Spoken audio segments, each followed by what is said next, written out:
할렐루야. 오늘도 우리에게 함께 모여 예배를 드리며 은혜 가운데 거하게 하시는 하나님 우리 아버지께 가슴 가득한 감사와 찬양을 드립니다.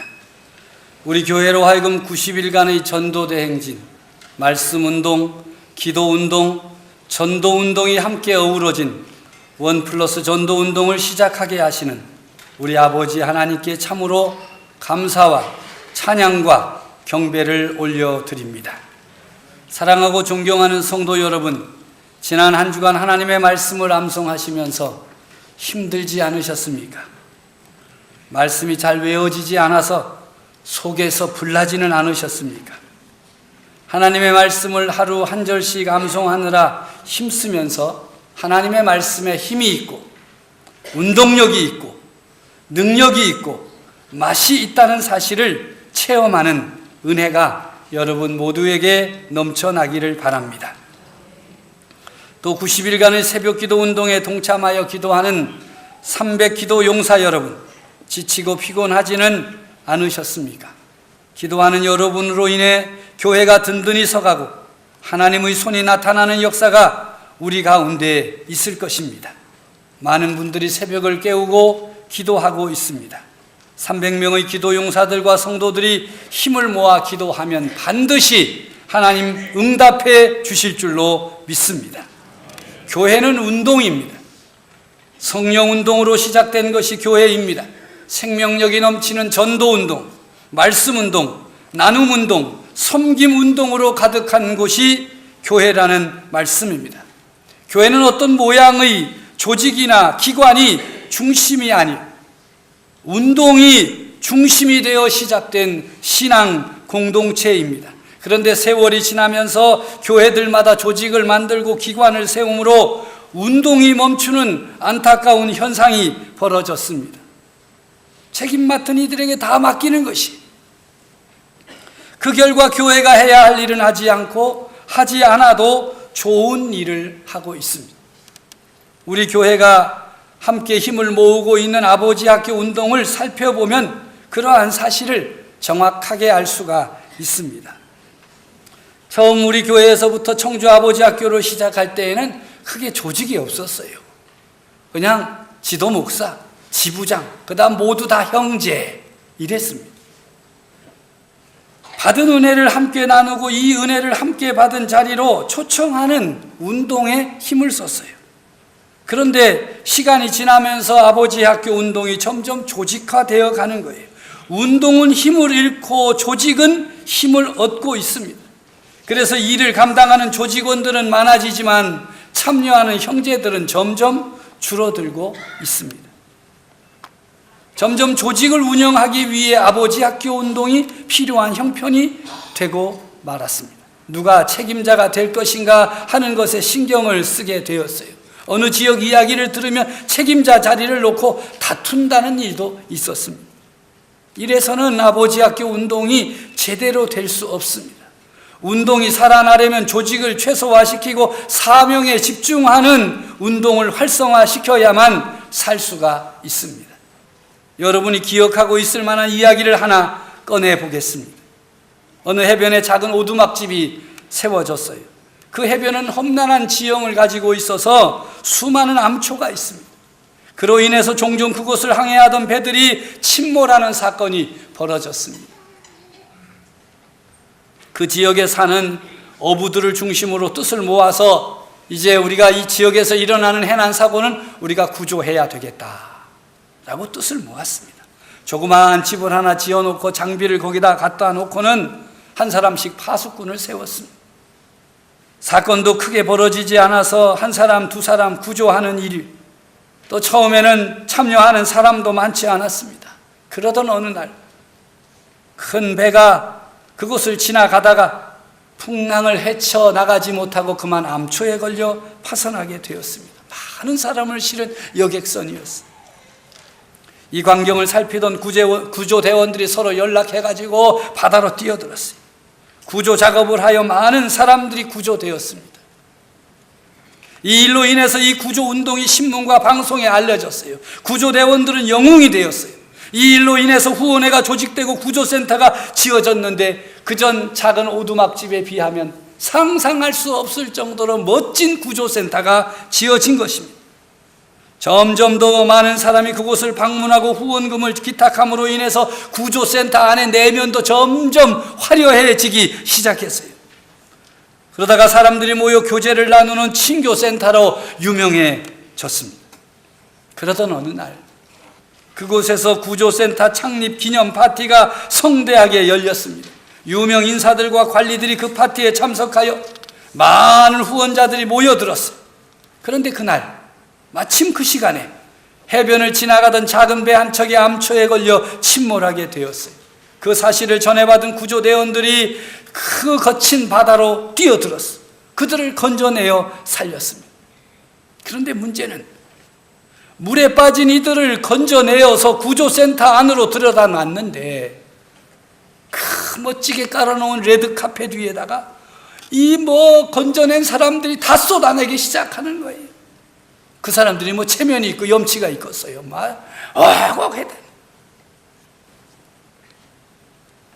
화려한 파티가 난장판이 되고 말았습니다. 그곳에 참석한 관리들과 유명 인사들이 얼굴을 찌푸리고 불쾌하게 생각하고는 그 자리를 떠났습니다. 구조센터 이름 그대로 구조했을 뿐인데 사람들은 그렇게 생각하지 않았습니다. 이 구조센터를 짓기 위해서 우리가 얼마나 많은 돈을 들였는가, 어떻게 새로 깔은 카펫 위에다가 오물을 토해 놓을 수 있느냐, 정신이 있는 거냐, 이렇게 가다가는 건물 다 망가지겠다, 대책을 세우자. 그래서 내놓은 대책이 바로 구조한 사람들을 구조센터 안으로 들여와서는 안 된다. 그렇지 않으면 너무 많은 비용이 지불되어야 하기 때문에 감당할 수가 없다. 구조를 위해 지은 집이 구조한 사람들을 받아들이지 않기로 결의했습니다. 그 구조센터를 유지하기 위한 대책이라고 내놓은 것이 바로 그것입니다. 처음부터 구조센터에는 카펫을 깔아서는 안 되는 일이었습니다. 그렇게 화려하게 꾸밀 것이 아니었습니다. 그냥 구조하는 일만 잘할 수 있도록 꾸며야 했습니다. 조직도 그렇게 거창하게 할 필요도 없었습니다.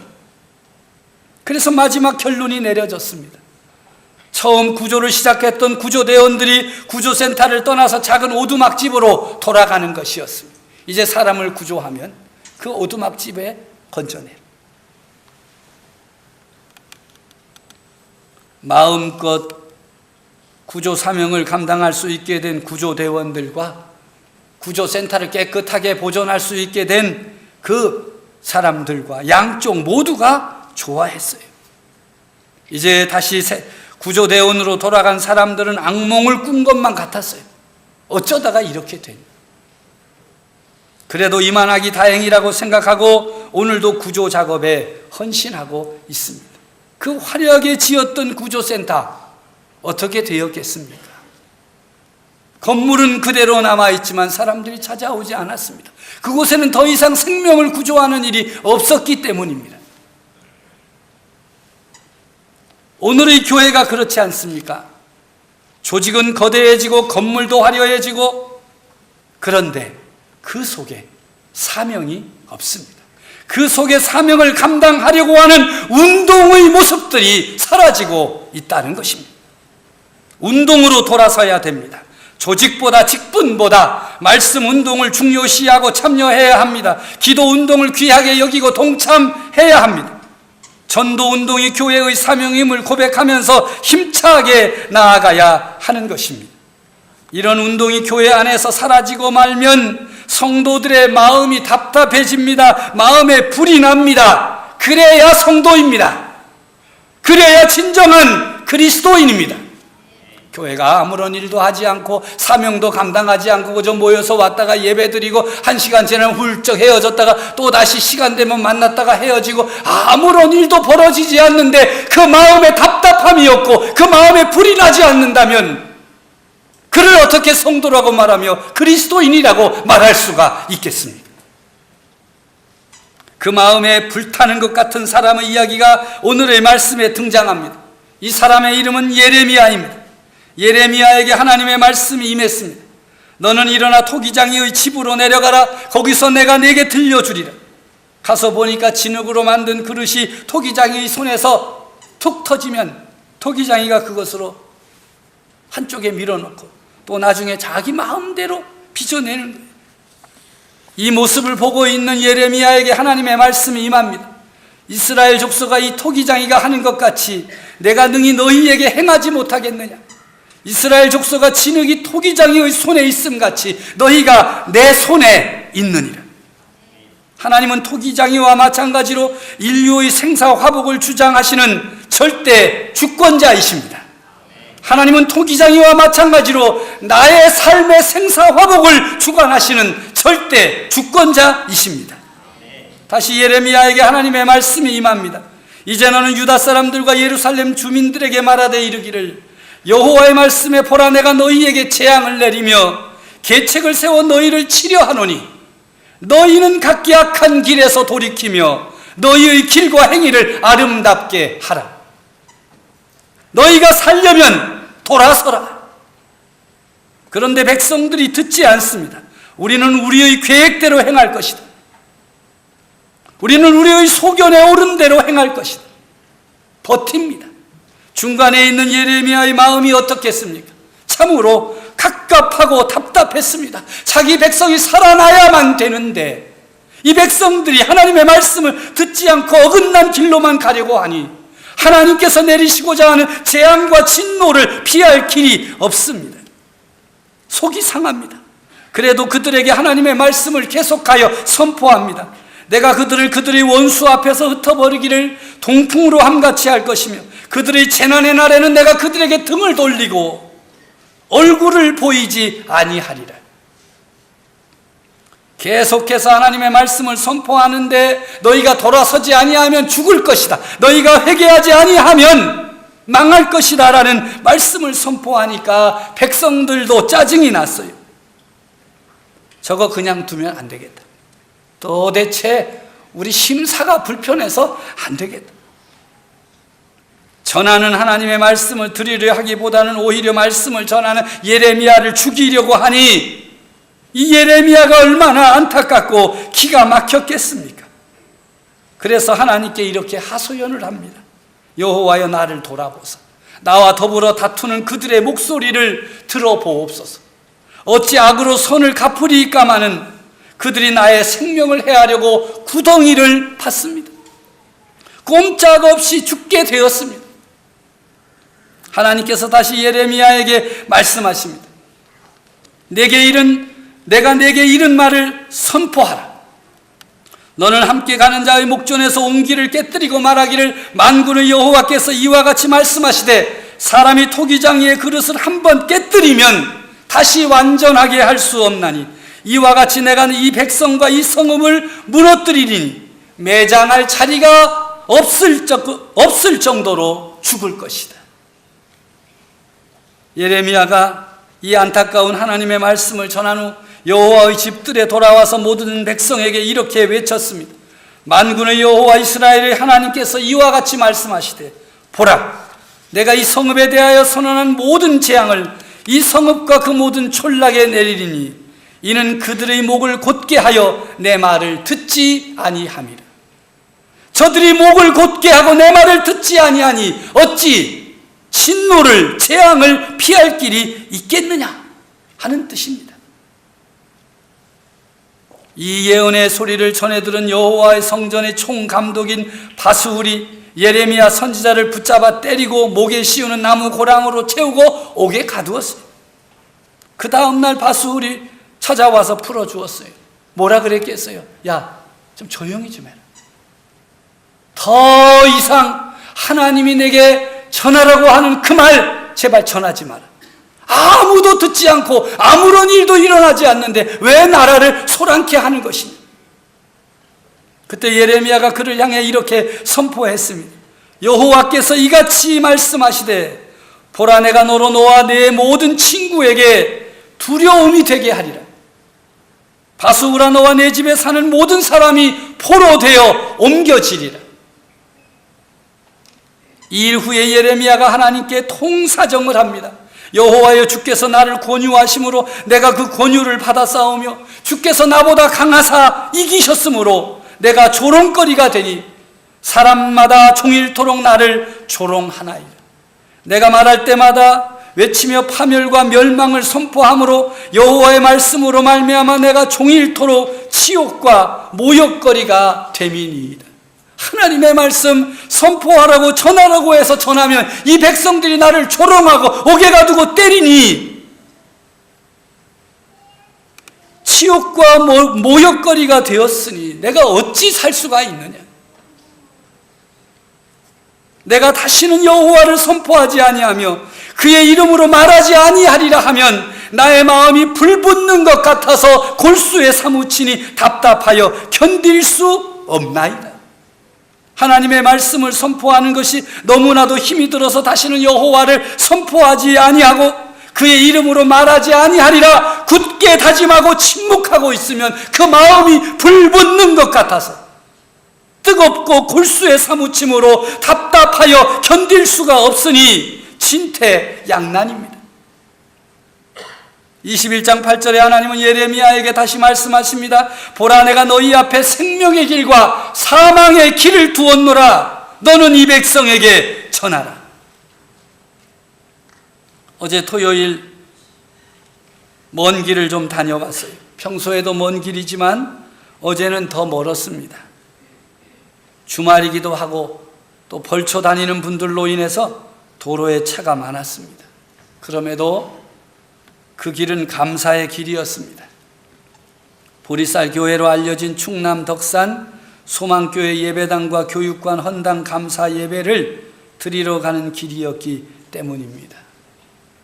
그곳에서 예배를 드리면서 분에 넘치는 감사패를 받았습니다. 내용인즉 강서교회는 저희 교회가 성전과 교육관 건축을 함에 있어 힘겨워할 때 정성 어린 헌금과 기도로 힘을 모아 주심으로 큰 힘이 되어 주셨습니다. 제가 지금까지 받은, 우리 교회가 지금까지 받은 감사패 중에서 최고의 감사패입니다. 물론 무게도 제일 무거워요. 그런데 그 내용이 정말 기가 막혀요. 우리가 힘겨워할 때 우리에게 힘이 되어 주셔서 감사하다는 뜻입니다. 정말 우리 교회가 여러 군데에서 많은 감사패를 받았는데 이 교회는 정말 작은 교회입니다. 조그마한 교회예요. 근데 그 교회가 우리에게 감사패를 주면서 힘이 되어 주어서 고맙다. 이렇게 감사패를 주었습니다. 여러분 모두에게 드린 것이지. 그 어떤 감사패보다 귀한 것입니다. 아는 분들은 아시겠지만은 하나님께 예배 드리려는 성전이 부임해서 보니까 너무 초라하고 예배당 곳곳에 금이 가고 동네 집보다 더 작은 곳에 모여서 이것을 하나님의 성전이라 예배당이라 모여 예배하는 그 모습을 보고 그 목회자의 마음에 불이 붙었어요. 이럴 수는 없다. 하나님의 집이 이럴 수는 없다. 우리가 무엇을 하여야 이 성전을 바로 세울 수 있겠는가 하는 생각을 가지고 성도들과 의논하고 그 지역에서 나는 보리쌀을 받아다가 포장을 해서 연로한 성도들과 하나하나 정성을 들여 만들었습니다. 아는 교회를 찾아가 부탁을 하고 또 다시 돌아와 보리쌀을 포장하는 것 얼마나 힘이 들었겠습니까? 이제는 더 이상 할 수 없다는 절망의 순간도 만나지 않았겠습니까? 잔뜩 기대를 하고 간 교회에서 아무 소득이 없었을 때 얼마나 실망하고 절망했겠습니까? 그래서 다시는 안 하겠다. 하나님 앞에 때를 썼답니다. 하나님 이제 더 못합니다. 만들어 놓은 건 이렇게 잔뜩인데 나가지는 않고 오라 그래서 가보면 겨우 몇 봉 구걸하는 것처럼 되니 못하겠습니다. 그리고 가만히 앉아있으면 하나님의 성전을 생각하면 가슴에 불이 나서 가만히 앉아있을 수가 없었습니다. 그래서 또다시 일어나 일을 할 때 하나님께서 보시고 복을 내려 주셨습니다. 참 중요한 사실입니다. 우리가 믿음의 일을 하고 하나님의 일을 하면 막 하나님께서 착착 복을 주시면 얼마나 좋겠어요. 나도 힘 안 들고 하나님도 힘 안 들고 얼마나 좋겠어요. 근데 하나님 가만히 보십니다. 우리가 믿음으로 말씀을 암송하고 믿음으로 기도하고 믿음으로 전도하고 막 하는데 아무런 응답이 없는 거예요. 목사님 말씀처럼 마음에 막 성령의 불이 타올라가지고 막 신이 나고 즐거워야 되는데 암송하다가 머리만 어지럽고 이걸 누가 이런 걸 하라 그랬느냐고 막 싹 짜증내고 신경질 내고 괜히 부부싸움하고 막 애들만 족치고 응답이 없는 거예요. 새벽 기도 한 주간 했는데 막 가슴에 평화가 넘치고 찬양이 가득 쳐야 되는데 어지럽기만 해. 어떻게 하겠어요? 전도하려고 다가갔다가는 말도 못 끝내고 핀잔만 맞고 돌아오고. 그래서 아이고 안 되겠다. 안 되겠다. 못하겠다. 이런 사람들이 그래도 하나님의 말씀을 생각하고 하나님의 주신 사명을 생각하면 그 마음에 불이 붙는 것 같아서 그냥 주저앉아 있을 수 없어서 또다시 시작하고 또다시 시작할 때 하나님께서 역사해 주시는 것입니다. 그 교회는 1년 예산이 얼마인가 물었더니 2천만 원이래.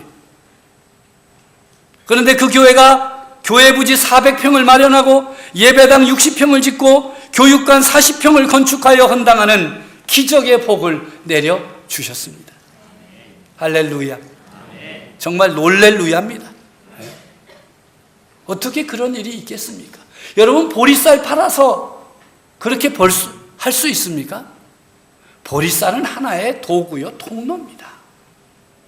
그들이 그 절망의 자리에서 포기하지 아니하고 정말 속상한 자리에서 내버리지 아니하고 또 또다시 일어나서 일할 때 하나님이 보시고 하나님께서 채워주신 줄로 믿습니다. 지금까지 들어간 돈이 3억 2천만 원이 들었대. 2천만 원 예산인데 3억 2천만 원 보리쌀 팔아도 전국 거 다 팔아도 안 돼요. 하나님이 이모저모로 그때부터 채워주시기 시작하셨다.